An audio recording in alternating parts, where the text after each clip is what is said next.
Hello, MoveOn members. I'm Kevin Powell. I'm a writer from Brooklyn, New York. Senator Edwards, thank you so much for being here. On behalf of MoveOn members, please tell me, what do you think is the most important priority for fighting global warming, and how does your plan differ from other candidates?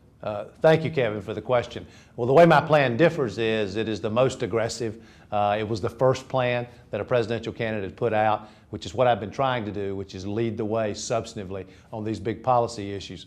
What I propose is this, that we cap carbon emissions in the United States of America, that every year we ratchet that cap down. Under the cap, we auction off the right to emit any greenhouse gases. We should be reducing our greenhouse gases in America by 80% by the year 2050, which is an aggressive goal but an achievable goal.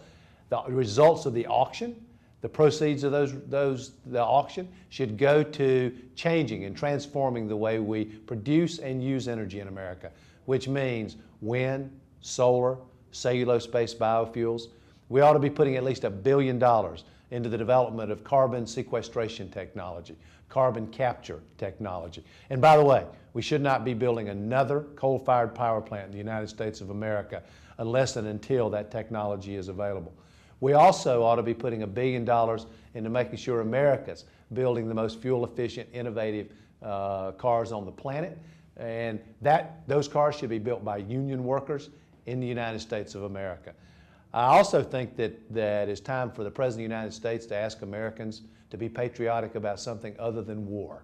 To say, if we're going to strengthen this country, if we're going to deal with the issue of global warming, we're going to have to all do this together. You're going to have to be willing to conserve in your homes, in your workplaces, drive more fuel-efficient vehicles.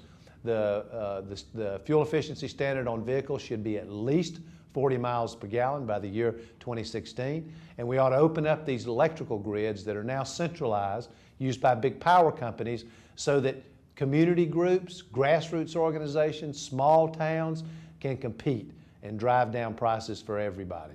These are the big pieces of what I think America needs to do to address the issue of global warming.